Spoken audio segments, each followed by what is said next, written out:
I can't speak for everyone, but the announcement of Splatoon 3 came as something of a surprise to me when it happened back in February of 2021.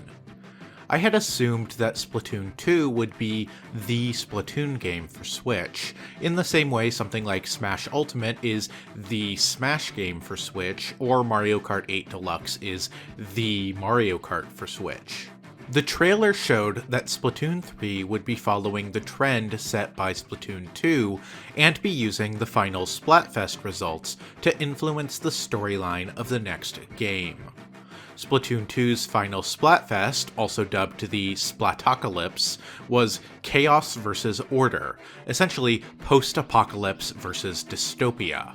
Chaos ended up sweeping, and so the teaser for Splatoon 3 showing the new player character starting out in what looked like a blasted wasteland with an upside-down Eiffel Tower in the background gave us an idea of what was to come thematically. The announcement trailer was a bit weird for Splatoon 3.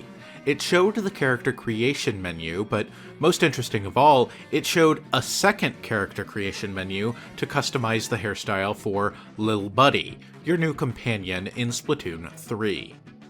This is Small Fry. The first thing you need to know about Small Fry is that I would die for him. I love looking at Small Fry, I love thinking about Small Fry, I love everything about this little chaos gremlin.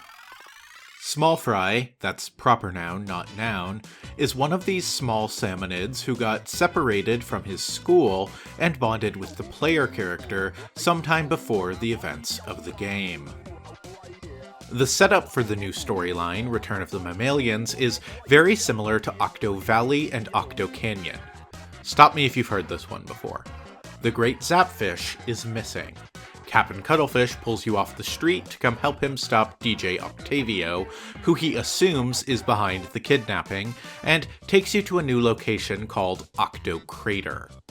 Captain Cuttlefish isn't actually a captain anymore, though. He retired after the events of Octo Expansion, with Agent 3 being promoted to captain of the new Squidbeaks platoon. Since there's no Agent 3 anymore, Cuttlefish appoints you the new Agent 3, which is going to make talking about this campaign really confusing. Octo Crater is structured very similarly to the hubs from the first two games, so everything seems familiar. The big difference here is that something called fuzzy ooze has overgrown the crater, and just touching it will cause it to overrun you and turn you into Captain Caveman. Luckily, your little buddy Small Fry has an endless appetite, and can devour the ooze by being thrown at it after being powered up with some power eggs. I love this system because while Splatoon 3 takes its cues from Octo Expansion by not hiding any collectibles in the levels themselves, instead keeping all the hidden items in the overworld, this actually gives the points, the power eggs you're collecting in missions, a purpose. Play missions to empower Small Fry and throw them at Fuzzy Ooze to open more of the overworld and get more missions to play. It's an elegant system. They've found a balance where it feels rewarding to get a bunch of points by exploring the hidden nooks and crannies of a level, but it doesn't feel infuriating when you miss a secret. Aside from when he's devouring Fuzzy Ooze, Small Fry is riding along with you in a backpack through the entire game, which is extremely adorable. He can be thrown like a grenade at any time during gameplay. In fact, he's the first grenade you start out with, and the others have to be unlocked. When thrown at enemies or damageable objects, Small Fry sticks to them and damages them over time. Tapping R, the grenade button, again will call Small Fry back to you. Small Fry can be used to distract enemies and draw their fire away long enough for you to get the jump on them, but if he takes too much enemy fire, he'll be overwhelmed, and it'll take a minute before you can use him again. The enemies here are still Octarians, but much like Octo Expansion, we're dealing with a new variant of them. These Octarians are fuzzy. The fuzzy ooze is turning everything exposed to it into mammals, a word which here means grows hair all over it. This is why the campaign is called Return of the Mammalians, as, aside from Judd, mammals were all believed to be extinct. The use of Octarians here is hilarious. I love the idea of just taking the already ridiculous Octarian designs and then sprouting thick fur all over them in order to make them mammals. At the same time, I do think this would have been a good chance to come up with a new enemy archetype to fight. There are a few new Octarian units like the Octodisc, who provides a shield for enemies, so they must be destroyed first, or carefully worked around, or the oversized Octopod, a bigger version of an enemy who's been around since the first game, but for the most part, you're fighting the same enemies you've been fighting all along. It's not a huge deal, but it could have been neat to have a new enemy archetype entirely here. I do really love the absurdity of the fuzzy octopus tentacles though, so maybe it's for the best. When I first got to Octo Crater, I'll admit I was a bit disappointed. I hadn't watched any of the released promotional material for Splatoon 3 since that initial teaser, because I always knew there was no way I wasn't buying Splatoon 3 day one, but that teaser and the scope and quality of Octo Expansion had me hoping they'd do something a bit different and more ambitious in Splatoon 3's single player. That's why the trick here was so effective. See, Octo Crater is an elaborate fake-out. Octo Crater is only 4 levels long, ending with a boss fight against DJ Octavio himself. This fight is very similar to the Octavio fight in the second game, with some new attacks. Most notably, he has an extra phase here where he vacuums up ink in order to do a special attack, and you have to throw Small Fry into his vacuum nozzle in order to clog it. Once you've beaten DJ Octavio, the three of you finally stop for a moment to talk. It turns out that, for once, DJ Octavio isn't behind the kidnapping this time around. It turns out he thought Captain Cuttlefish and the new Squidbeak Splatoon were behind his troops being kidnapped and turned into mammals. Before you can sort out what's going on, though, the ground collapses underneath you, and the three of you fall deep underground, into a massive futuristic facility called Alterna, which functions as the true setting for the campaign. You also get a quick tease here showing 3 mystery individuals looking down into the crater. I wonder who these 3 could be. I mean, they're wearing masks, so it's impossible to tell who they really are. Who is this masked manta? I guess we'll find out later. Separated from Captain Cuttlefish, you end up meeting Agent 1, Agent 2, and Captain Agent 3, the new Squidbeak Splatoon. In a nice touch, if you carried your save data over from Octo Expansion, Captain Agent 3 will take the appearance you created for them there, although they default to a female character model if no data was brought over. You can recustomize them by returning to Octo Crater, too. One minor gripe I have is that Splatoon 3 doesn't feel like it takes as good of an advantage of the final Splatfest of Splatoon 2 as Splatoon 2 did with the final Splatfest of Splatoon 1. It's not hard to see how Callie and Marie's roles could have been swapped in Splatoon 2, but it is at least relevant through the entire campaign. Chaos winning really only affects Octo Crater being a blasted wasteland, and Alterna being a high-tech haven of human technology actually makes most of the story by volume feel like it's more inspired by order than chaos anyway. I liked the feeling that the storyline was heavily influenced by the results of the multiplayer that Splatoon 2 had. So, what's different about Alterna from the previous games? Well, much like Octo Expansion, the game is no longer linear. Alterna is broken into 6 sites, similar to the sectors from the first 2 campaigns. But unlike those, you don't have to tackle the sectors in order, nor do you need to complete every level. Each site is initially completely overrun by fuzzy ooze, and so you must complete levels and collect power eggs in order to let Small Fry eat the fuzzy ooze so that you can progress. Like the 4 Thangs of Octo Expansion, there are 3 mystery signals hidden in Site 2, Site 4, and Site 6. All you need to do to complete the campaign is complete enough missions and gather enough power eggs to get to those 3 mystery signals, defeat the boss at each, and take the item you find back to Callie and Marie. At the center of Alterna is a huge space shuttle, which is your ultimate goal, but it's covered with too much fuzzy ooze for even small fry to get rid of, so you'll have to find another way. The bosses this time are a wonderful reveal. They're each a member of Deep Cut, the new idol group who read off the multiplayer maps and modes whenever you launch the game. Shiver, Fry, and Big Man. Deep Cut are only a musical group as their day job, though. Their real passion in life is banditry, a joke which I completely adore. Shiver, Fry, and Big Man were the mysterious masked figures teased when you fell into Alterna. I know, try to contain your surprise. And they've called first dibs on any treasure found down in the newly uncovered depths of Alterna, so they won't let you take the mystery items away so easily. One thing I greatly appreciate is that the kettles are no longer invisible. You still need to shoot them initially to knock the lid off of the kettle, which lets you enter the level as well as turns the level into a fast travel point, but you can see the kettles right off the bat. This was a good choice. I never liked the scavenger hunt aspect to the first two campaigns. It felt like an unnecessary time filler. The levels are more worth exploring than ever before, because the economy of unlocks and collectibles has been greatly expanded this time around. First off, there's a skill tree now, which is unlocked through both Sardinium and skill points. Sardinium is found around Alterna like any other collectible, and can be used to unlock sections of the skill tree. Skill points, though, are gained just passively by inking terrain, giving you an incentive to explore around.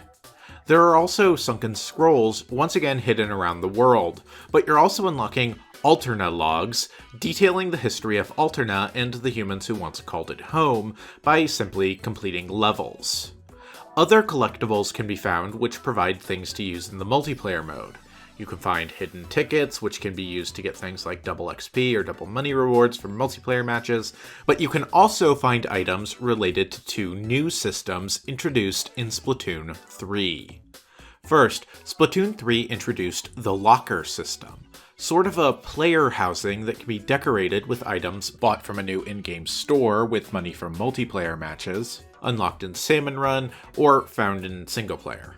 Splatoon 3 also introduced a minigame called Table Turf Battle, which is presented as a collectible card game, so you can find card packs hidden around Alterna which can be claimed in the multiplayer lobby. Another fun collectible this time around are gold records. When you get to each site, the background music is minimal. There are 3 gold records in each area, and as you collect them, the track becomes more complex, until you finally get the full songs for each area unlocked. I saw one theory online that, given the setting of this campaign, largely surrounding the history of the final living humans to survive building a space shuttle to try to escape, these may be referencing the Voyager gold records, which were placed on the Voyager spacecraft in 1977 to potentially provide extraterrestrial life with information about the human species. Now, saying a record is gold is also a thing, so this could just be a reference to that, but it's worth noting that one of the sunken scrolls from Splatoon 1 also references the Voyager records more directly, which makes me think this is a reference to them as well. You are also collecting map progress as you explore each site, and unlock special stickers for 100%ing each site's map, again for use in the lockers. When you fully explore every site, a drone appears in Alterna who you can give power eggs to once a day in order to get a random item in the multiplayer mode. A fun way of letting players burn through their extra points once they've finished the campaign for rewards. The greatly expanded scope of things to find and collect makes the reward economy feel so much more satisfying than it ever did before. It feels like you have more reason than ever before to explore both inside and outside of the levels, and it makes Alterna a joy to explore and discover. This is added to by the weirdness of Alterna itself. One of the first things you see when you reach Alterna are Moai statues, and upon closer inspection, you can tell that the Moai statues have been 3D printed. Sure enough, one of the Alterna logs later tells you outright that humans were 3D printing familiar objects from the surface to remind them of their former homes. If it isn't clear already, Return of the Mammalians has a much greater emphasis on story and lore than any of the previous campaigns did.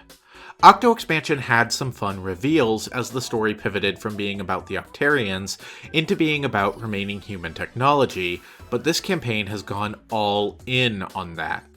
In a nutshell, what the Alterna logs tell you is that Alterna was a great underground cavern turned into a massive bunker or shelter that a handful of scientists and their families retreated into in the final days of human civilization, as the tides were rising and disasters, both man-made and natural, were making the surface world uninhabitable. Like the vaults from Fallout, the survivors down here kept on living under the surface, feeding off of the squids, octopi, and other sea creatures they found down in the cavern, and I assume some sort of desalination tech, for generations. They discovered a new kind of crystal down here, which could be made from the bodies of squids, and which reflected the emotions and memories of those who came close to them. The scientists eventually used these crystals to create giant liquid crystal display monitors, which they used to project the memory of the surface world you came from. That's what you're seeing off in the distance on the walls of Alterna, appearing to be clouds and clean skies. They also created an AI called Orca, the omniscient recording computer of Alterna, which could store knowledge both of Alterna and of the human world before. Orca works as the one giving you missions and letting you into the checkpoints, like CQ Cumber did in Octo Expansion. As the generations progressed, the younger scientists who inherited leadership roles from their parents grew restless, yearning to escape the cavern and their liquid crystal sky, and return to the surface. They built the rocket at the center of Alterna and would attempt to break out of the cavern to the world above. Unfortunately, when the rocket first began to ignite, it started a chain reaction that overloaded the crystal walls. Those cave walls began to shatter, raining death down upon the inhabitants of Alterna, and killing off humanity once and for all before the rocket could ever take off. As thousands of tons of liquid crystals fell into the waters below, they began to mutate the same sea creatures which had once been used for sustenance by those living in Alterna. As the years passed, these creatures would change, given form by a sort of genetic memory granted to them by the crystals of Alterna, and causing them to yearn to return to the surface the same way the humans once did. So, they did. As the waters receded, sea life adapted, and grew into the Inklings and Octarians we see today. They spread out from Alterna all across the world. Upon completing the game's secret post-game mission, you unlock one final special Alterna log that fills in a few gaps, like why the Alterna we discover doesn't appear to be destroyed in the way the logs describe. But let's save that for a little later on. So what are the actual levels like? Well, I don't mean this in a bad way, but a lot like Octo Expansion. If I wanted to criticize this campaign's actual levels, I guess I would say that it's not bringing a lot of new ideas to the table in level design itself. There are 74 missions here, again not counting the ending sequence, very close to the number that Octo Expansion had, and they are generally a bit longer than Octo Expansion's levels, but not as long as either Splatoon 1 or 2. Once you're in a mission, it works just like Octo Expansion did. You're given a limited number of choices for weapons to use in each mission, with a bonus upon completing it with each weapon for the first time. You have more traditional Splatoon levels. You have levels built around a specific weapon or a specific special. You have time-limited speedrun levels. You have limited ink challenge levels. Some levels work like puzzles, like one where several ink rollers that go in specific directions once shot are set in a pattern on some tiles that need to be inked, and you have to observe which one will set off the full chain reaction that inks the entire area. Like Octo Expansion, these levels get surprisingly difficult by the end, and some of them took me quite a few tries, even when playing the campaign a second time for this video. There's not much point in going in depth with many of the levels that are so similar to those in Octo Expansion or earlier campaigns. You get what a Splatoon level is by now, generally. So rather than describing the archetypes again, here are some highlights of the campaign. Missions I like a lot. One of the new specials introduced in Splatoon 3 is called the Zipcaster. The Zipcaster works like a grappling hook that lets you Mr. Fantastic yourself to a faraway object. One of the special-only missions, called Enter the Stamp Gauntlet, has you using only a hammer to defeat several waves of Octarians in bowling balls, with a really strict time limit. This requires you to get the route from enemy to enemy down really well, and requires you to remember you can throw your hammer to hit the last one. In addition to the box sculpting levels, there are also levels which just ask you to completely cover some 3D object, almost like the final boss fight of Octo Expansion required you to do, but without the use of mega bombs. Much like the box sculpting missions, I find these really fun and relaxing, and I'm always up for them. Covering something with ink is really satisfying, and it's something you can only do in a Splatoon game. Some of the railgrind levels, which ask you to shoot a series of boxes along your way, have checkpoints now, which is nice since they can be very hard. Weirdly, one of these in Site 5, called One Way Ride Through Target Town, has no checkpoints, which is unfortunate because it's very, very long, and I think the lack of checkpoints makes it the hardest mission outside of the secret level. One level, called Try Curling, has the player curling. One of the bomb types in the game, called curling bombs, are curling pucks? Curlers? Curlinos? I'm not Canadian. I have no idea what these things are called, but whatever they are, you have to stand on a switch to bring a wall down and carefully throw a curling bomb with the proper timing to hit several target boxes. You also have to bank your shots at several points. Similar to the levels which emulate an old game like Breakout or Space Invaders in Octo Expansion, one of the levels here puts you in a maze where you must avoid flutters while collecting power eggs, in what is clearly a reference to Pac-Man. One level, called Conveyor Belt Tightening, is set on a giant conveyor belt, with target boxes coming down the line. You have to both stay ahead of an ink brush at the end of a conveyor belt and break all the boxes before they reach the ink brush.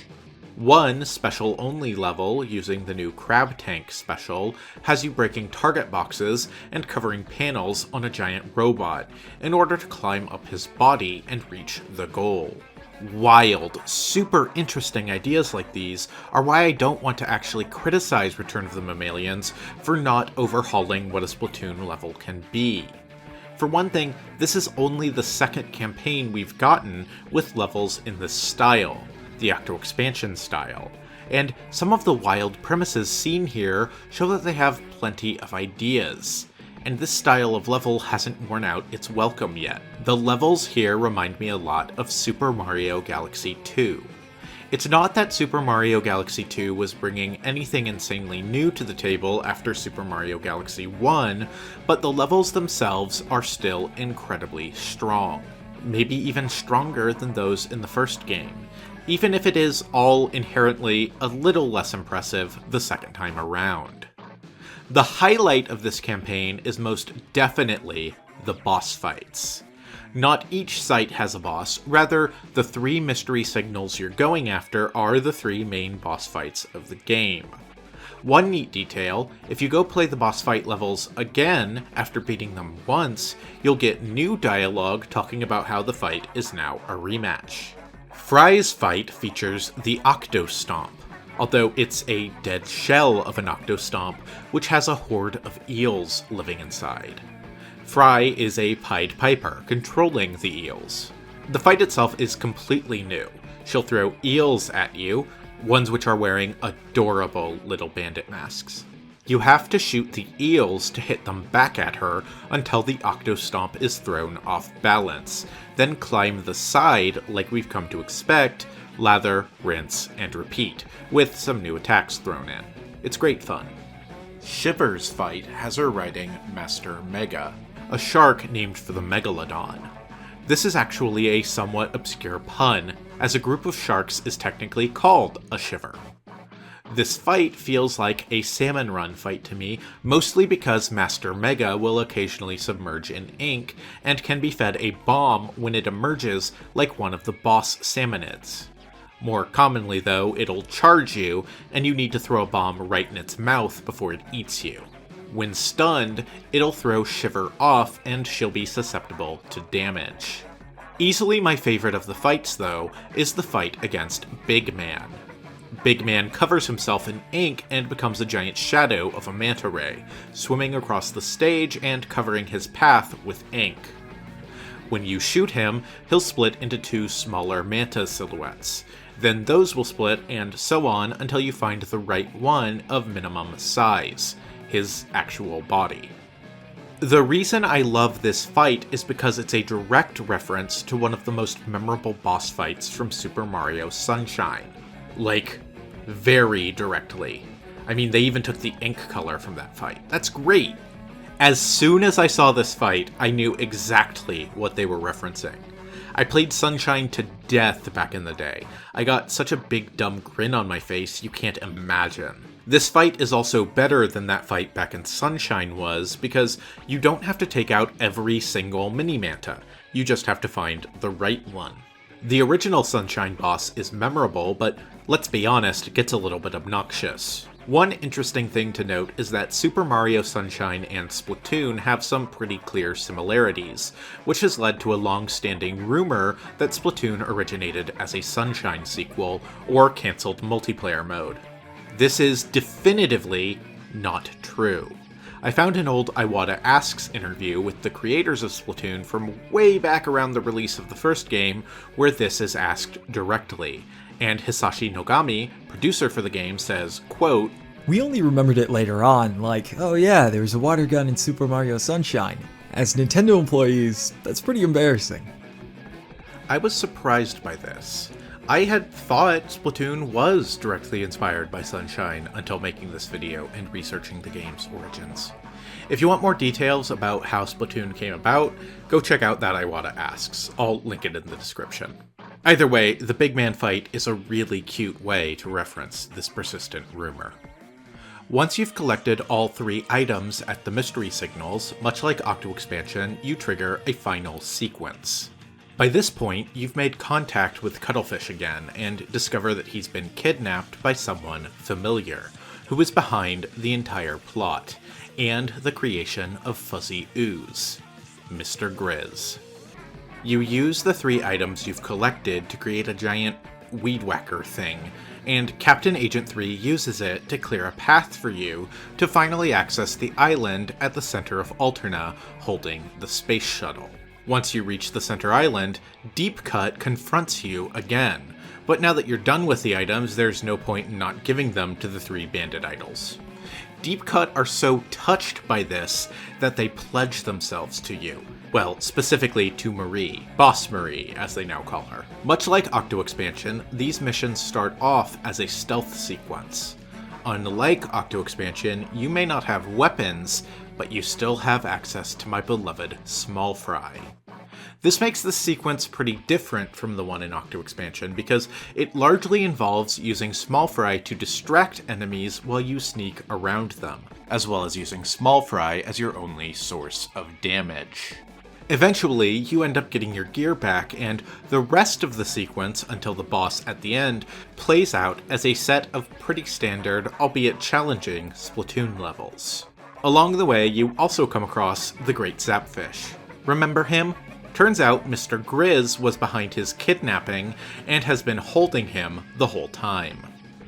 Alright, hold on to your butts. Let's talk about the ending sequence. Just before you reach the top of the structure, you hear Mr. Grizz doing something terrible to Captain Cuttlefish. Once you find him, you see what it was. Cuttlefish has been dehydrated and evolved into an actual squid. You also come face to face with Mr. Grizz, who it turns out is an actual grizzly bear after all. I love Mr. Grizz's design, his little face on his massive body. He reminds me a lot of Kingpin's design from Into the Spider-Verse. Mr. Grizz wants to bring back the mammal world he once knew, and is going to use fuzzy ooze to convert the entire planet. You reach Mr. Grizz too late to stop his plan, and the space shuttle takes off into orbit. Captain Cuttlefish initially seems dead, but like Pikachu saving Ash Ketchum at the end of Mewtwo Strikes Back, a single tear from Captain Agent 3 falls onto Cuttlefish, and brings him back to life. He is still a squid though. Not an inkling, a squid. He's just a squid forever now. This is body horror, and looking at him makes my brain panic. Just when all seems lost, Deep Cut come to the rescue, using the combined powers of Fry's Eel Army, Shiver's friendly Master Mega, and a space helmet Big Man seems to have made. Deep Cut are able to send you and Small Fry into orbit to chase after Mr. Grizz. The first phase of Mr. Grizz's fight has you traversing the exterior of the space shuttle, collecting golden power eggs, the ones from Salmon Run, to power up Small Fry, and then shooting weak points on Mr. Grizz's body to expose fuzzy ooze growths Small Fry can eat to damage him. After you do this once, Mr. Grizz will start spinning the space shuttle, so you have to quickly climb the side in order to stay on top and not die.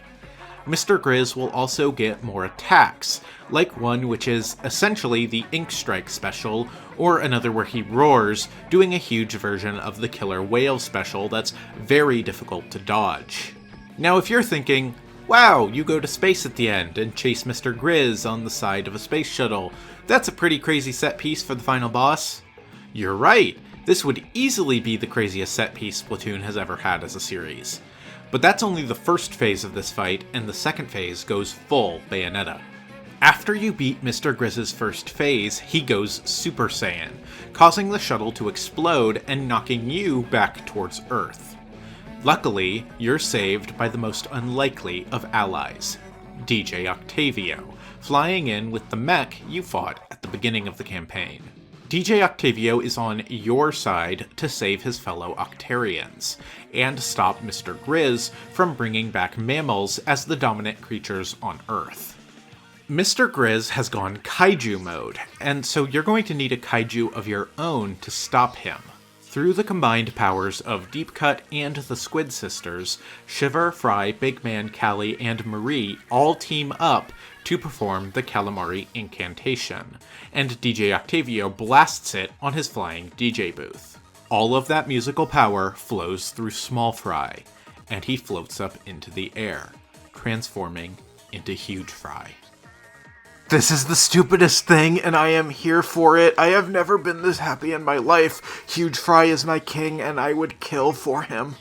The final fight has you piloting DJ Octavio's mech, trying to vacuum up the fuzzy ooze off of Mr. Grizz's body, while a timer counts down from 3 minutes and 33 seconds.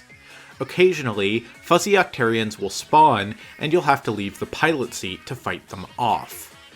While you're doing all of this, Mr. Grizz and Huge Fry are having a kaiju battle.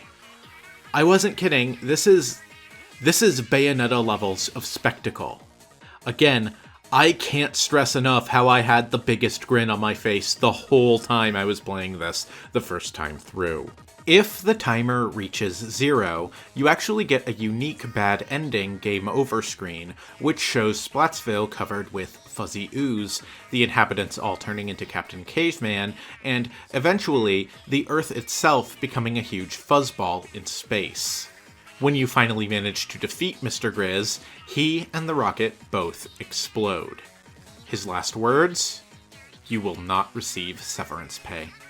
You see Huge Fry transform back into the adorable little chaos gremlin we all love, put him in your backpack, and return to Earth. Like the other games, we get an update from Deep Cut showing that the Great Zapfish is back, although looking just a little different, with a single hair sprouting from the top of its head. We get another phenomenal credits sequence here. Honestly, my favorite one yet, as we see the credits roll through Zero Gravity Inc. I'm really impressed by this sequence. This is really impressive looking, it's super fun to play around with zero-G fluid mechanics, and this is the only place they show up. They didn't have to program Zero-G Inc., but they did just for these credits, and it's very cool. Like the previous two games, beating the campaign changes a few things in the main game mode. First of all, you get some unlocks for beating the campaign, as expected by now. You get a badge of squid form Captain Cuttlefish to put on your Splatoon player tag, along with the hero set. The Great Zapfish returns to Splatsville, and as a fun detail, the statue Mr. Grizz talks to you through in Salmon Run mode is replaced by one of Huge Fry with a grizzly bear in his mouth. Mr. Grizz's dialogue in the Salmon Run lobby also stops once you've beaten the campaign, although he'll still talk to you during matches. Once you've beaten the campaign, you can also see the hole in the roof of Alterna, where Mr. Grizz's rocket punched through to the outside world. You also unlock the Secret Kettle, this game's super level. Rather than a boss fight like Inner Agent 3, the Secret Kettle is a super challenging level, which puts all of the player's skills to the test. It's not as brutally difficult as the Inner Agent 3 fight was, but it is by far the most challenging content in Splatoon 3. The level is split into 4 sections, each easily as long or longer than a normal level on its own. There are no checkpoints within the sections, so each must be completed in one go, only checkpointing you when you progress to the next. The first section is an extremely challenging platformer level. I actually find this to be the hardest part of the level personally. Lots of moving platforms, as well as one section which requires the player to correctly move from the vertical side of one moving platform to the next. The second section is a highly challenging rail grind level, shooting target balloons along the way. This is quite long, although I still find it a bit easier than that one-way ride through Target Town mission I mentioned earlier. The third section, in my opinion the easiest, has the player crossing a long series of platforms, which appear when hit with ink and then slowly retract. Crossing these requires careful use of small fry to keep some platforms up long enough to reach them, and the time to get across this final lengthy bridge is quite tight. The fourth and final section is a combat challenge, asking the player to defeat several waves of Octolings. The player gets access to an armor power-up as well as some special weapon power-ups, which appear after the first wave is defeated. But this can be tricky because you're on a pretty small platform, with a lot of Octolings coming after you. Once you've finally cleared the last of the Octolings out, you reach the end of the level. Defeating it unlocks several things: a teddy bear headband for use in multiplayer, another badge for your player tag, and one final Alterna log. This Alterna log actually gives us Mr. Grizz's backstory. The humans who survived in Alterna weren't the only ones, as the Ark Polaris did, in fact, make it to space with some survivors, both humans and a handful of creatures kept in cryostasis to preserve their species. Mr. Grizz was one of these creatures. All went well aboard the Ark Polaris until they reached the edge of the solar system. The ship was hit by some debris which damaged it. The crew were able to turn the ship around and set a course back to Earth, but their systems were critically damaged. Eventually, the entire crew died. The ship drifted for thousands of years, before finally reaching Earth and crashing down to the ground below. Mr. Grizz awoke, the sole survivor of the crash, to find what had become of the planet he once knew. The logs say he had spent thousands of years not fully unconscious, but dreaming. And it seems in that time he had become something else, something more intelligent. He was able to discover Alterna and set about rebuilding it, and decided to use the technology there to experiment, trying to find a way to restore the world he once knew. The results of his experiments were the fuzzy ooze, made from the liquid crystals that could mutate life and his own mammalian DNA. In order to execute his plan to create enough fuzzy ooze and launch the still intact rocket at Alterna's heart into space, he would need the power of tens of thousands of golden eggs. And so he started Grizz, with the sole intention of stockpiling eggs to one day execute his plan. So, Inklings looking for a quick paycheck unknowingly helped him bring their world to its near destruction. So, there you have it. That's Splatoon. At the time of writing, these are the 4 campaigns currently available. A single-player DLC campaign, Side Order, has been announced, and I've already pre-ordered it, but we don't know too much about it yet.